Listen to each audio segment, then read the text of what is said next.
so much, Sfiso, and good evening to our viewers. If you've just joined us, this is Africa News Network First Fast Live. Our top story, Helen Zille has gotten off easily after striking a deal to apologize and escape undergoing a disciplinary hearing.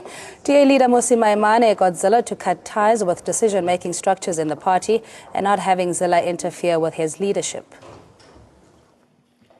After weeks of public attention and anticipation for action over Helen Zille's colonialism tweet, the Democratic Alliance has squashed the whole saga.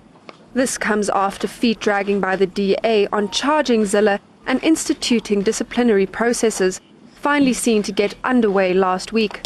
The party's disciplinary committee, along with the party leader Mmusi Maimane, are said to have ignited different thinking from Zille.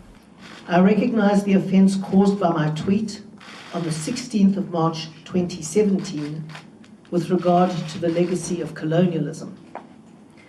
I therefore apologize unreservedly to the South African public who were offended by this tweet. Maimane did not hold back on how Zille's actions negatively affected the DA and possibly their coalition government.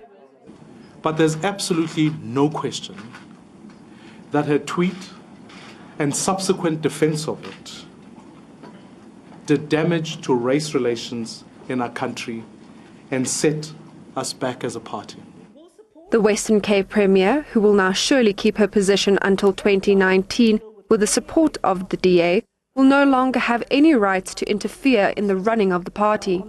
She has expressed her shame in disrespecting Maimane's leadership by her defense of her colonialism tweet.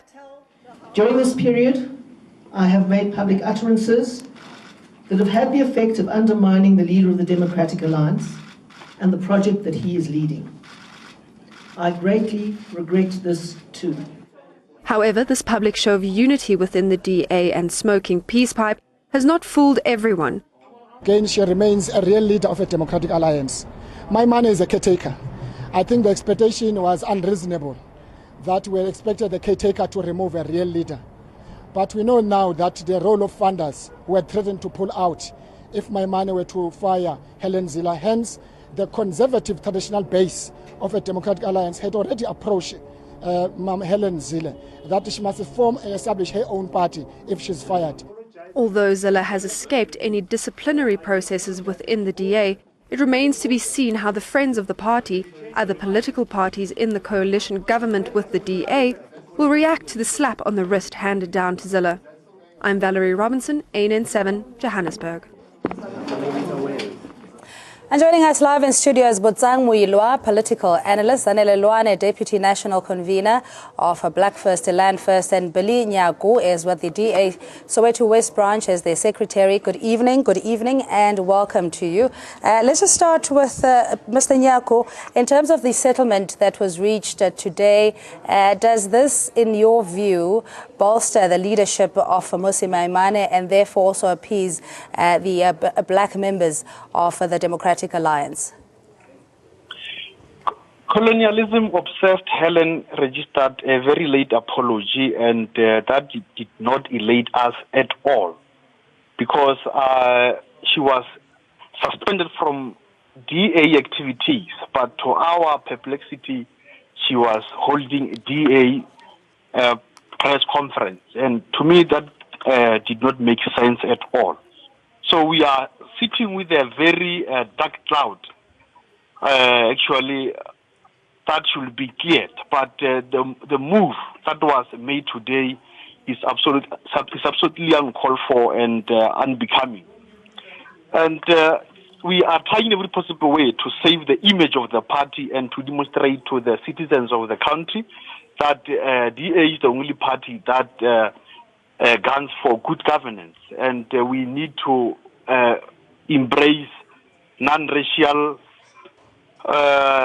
prosperous society. But what is happening now, it does not make sense at all. I mean, it affects us negatively, especially the black members who are campaigning hard in townships, because there is no way we cannot keep Helen in our party. I mean, colonialism is more like saying Botha was good to black people. It's more like Fairwood was good to black people. So I'm saying actually the apology was orchestrated by powerful and manipulative individuals within the party to keep her existence. Mr. Nyakupet, what does this say about the voice of the branches and the level of democratic processes within the Democratic Alliance? Does it rest with the executive to make that decision as to, in this case, Helen Zille putting the party in disrepute? She's now apologized emphatically. What do you say in terms of who holds the power within the DA? See, it's something that should be discussed as far as processes are concerned, because the message does not reach the branches. So decisions are taken at higher level, and branches are not consulted at all. If you go to any Soweto branch, they will tell you that no one consulted them. So information just comes down to the ground, and we have to absorb it. And this is something that contributes to the notion that white supremacy exists. All right, but it sounds like an untenable situation if the party's gains in terms of the different complexions within the DA is something that could potentially be regressed based on the decision of still maintaining Helen Zille. Yeah, definitely it is. It is, because now we should embark on the campaign for 2019. And when you are doing door-to-door campaign, they ask you about what is in your party. And if Helen is still kept within the ranks of the party, how are we going to convince those people to vote for us in 2019? Or how are we going to recruit them into the blue train? It's like a mountain. It's like a mountain to climb. Please stay on the line. We have Zanele Luana, Deputy National Convener of Black First, Land First. Thanks so much, Ms. Luana, for your time. A slap on the wrist, essentially, for Helen Zille. Were you expecting this outcome in that Mmusi Maimane didn't have elbow room to maneuver anyhow else? Good evening, Cindy, and good evening to your listeners as well. It is, as you call it, a slap on the wrist. Mmusi Maimane with Helen Zille are basically playing games with us. Helen Zille is not suspended because Helen Zille still remains the premier of the Western Cape and has final powerful decision making within that process, within that province. In terms of the Democratic Alliance, with the legacy of colonialism and land dispossession amongst our people, he has the most powerful position in the province of the Western Cape to advance the anti-black agenda of the Democratic Alliance. She is white to top it all. She is still the final decision maker within the Democratic Alliance. There is nothing that will dislocate Helen Zille from the party. She is still active. She holds the position that is the most powerful in the Western Cape. All right, please stay on the line. Good evening to you. Is this an own goal? The DA would have been doomed if they do choose a particular approach, or in this case, excluding Helen Zille from political activity. What do you make out of it? Good evening, Cindy, and to the NN7 viewers. The DA did not have any other alternative but to suck up to what Helen Zille wanted. They would have not been able to remove her from power in the Western Cape and as a premier of the Western Cape or the leader of the Western Cape, because we should recall the DA it's mostly a majority white party, and Helen Zille represents white interest, white politics, as well as white thinking within the DA. Now, removing her from that powerful position would have been an own goal for the DA, because the majority of their members would have been dissatisfied. Now, dissatisfied not only by the removal of Zille, but dissatisfied because somebody who is there enshrining what they politically believe in. You must remember that racism and colonialism are white things. White people invented them. They brought them to this continent. So removing somebody who is sitting in a powerful position can make sure that the enshrined racism and neocolonialism to this age are still within the DA, it will be weakening what DA exists for. DA exists for taking care of interest of neoliberalists, of taking care of neo-colonialist as well as white racist interests. And therefore, they would have not done that. I've said it last week that Maimane is a tool boy of the DA. Unfortunately, he screamed, he made noise last week. The very same DA, the very same council that were sitting with him, making a decision, actually they fooled him. They let him to go and present a statement in a press conference, and they come around. The very same people who are sitting in the council with him come around and said, oh, but we made a mistake, or he made a mistake. He was not supposed to have done this, and Helen Zille became victorious. So those are some of the things that will happen within the DA. And unfortunately, the people like Musi Maimane, who are black people lost within a white party, will have to be faced with such circumstances until they've been used and finished being used, and the DA will continue what they do best. Mr. Nyako, just your response in terms of how the power imbalance still favors what my colleague here is calling neoliberalism and protecting the interests of business and also white privilege. What's your response? I will say it's a known fact that our party is voted by over 95% of white people. And obviously, many of them feel like the party is theirs.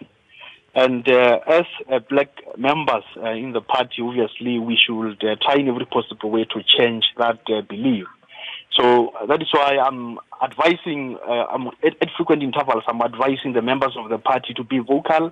I mean, if they feel oppressed with some of the things, they should come forth so that we know them and we advance the same cause. Yeah, okay. So sorry, Mr. Nyako. Zanele, just again, I mean, to hear this from a DA Soweto West branch secretary around issues, you could even take it to racism or even advancing a particular narrative, that of the protection of white interests. What does that say about the political landscape we find ourselves in?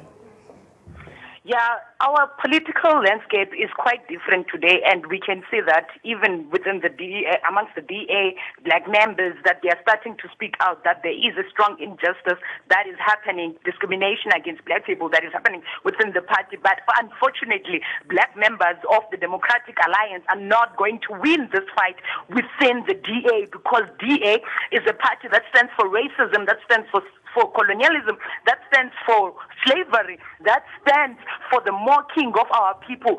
The black members of the Democratic Alliance are not going to win this fight. That's why Helen Zille today still continues to hold the most powerful position in the Western Cape. Because remember, she's the premier. She is deployed by the Democratic Alliance. She is not employed on her personal position or according to who she represents. She is deployed by the party to that position, and the party has come out clear today to say we are behind Helen Zille, we support her, we trust her with the resources of the Western Cape, and basically Helen Zille must continue to preside over a colonial project that continues Western Cape to dispossess our people and provide the most inhumane services to the black people of Western Cape. So Democratic Alliance, the white constituents of Democratic Alliance has spoken. They are clear, they are behind Helen Zille. It's up to the black members that are within the Democratic Alliance to make a clear decision now and leave the party and fight for real things. Fight for land, fight for unity amongst the black people, fight for radical economic transformation of the economy. The fight of trying to get your voice heard within a white supremacist party is not going to happen. It has never happened before.